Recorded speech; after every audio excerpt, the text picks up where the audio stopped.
Hi everyone, my name is Beth Clark, the Director of Digital Leadership and Learning, Center of Excellence at CESA 2. I wanted to chat with you today about virtual learning days. Snow, cold, flood days can be a joy for students as they get the day off from school. But for parents who have to take off of work to care for their children and teachers who lose valuable instructional time, the inclement weather days become a problem where learning time must be made up or lost forever. With the Farmer's Almanac predicting a polar coaster of many ups and downs on the thermometer this winter, the amount of cold and snow days will be unpredictable. What if we could continue learning on inclement weather days and avoid scheduling extra school time? To prepare for virtual learning days, your district may want to consider these options. Do your students and teachers have the proper digital tools?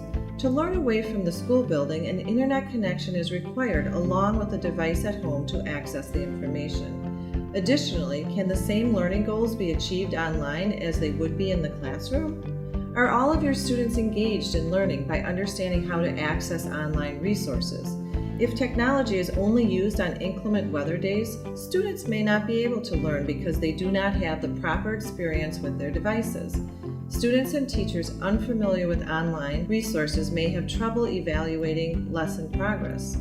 Are all your teachers and staff directly reachable by students and caregivers to instruct and facilitate? Do your students and caregivers know how and when to contact the instructor with questions?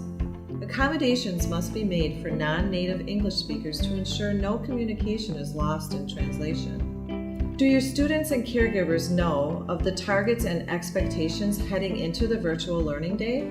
Giving students the time to prepare by downloading materials and even pre-recorded instruction creates easy access to the tools for learning. Additionally, how can each student with an individualized learning plan continue working on their targets? Is the content the same as if it were taught in the actual school building? Resources normally accessible may be regular feedback from the teacher and multiple ways to engage in the material. What is in place for a seamless learning experience? For students needing accommodations for instruction, do they have access to the same accommodations on the virtual learning day? What is the plan if the student cannot access the materials? Are the virtual instruction hours the same as if students were in the school building? Are there methods of tracking attendance, keeping timeframes, and learning outside of face-to-face instruction? This can be a lot for a school district to consider, but we are here to help. To learn more, gather up your team and join us for an information and planning session on September 24th at CESA 2 with me, Beth Clark. Attending this one-day CESA workshop will be the launching point for districts to successfully use virtual learning to create quality learning experiences. Don't be caught off guard by the polar coaster this winter, and ensure all your students receive a quality education.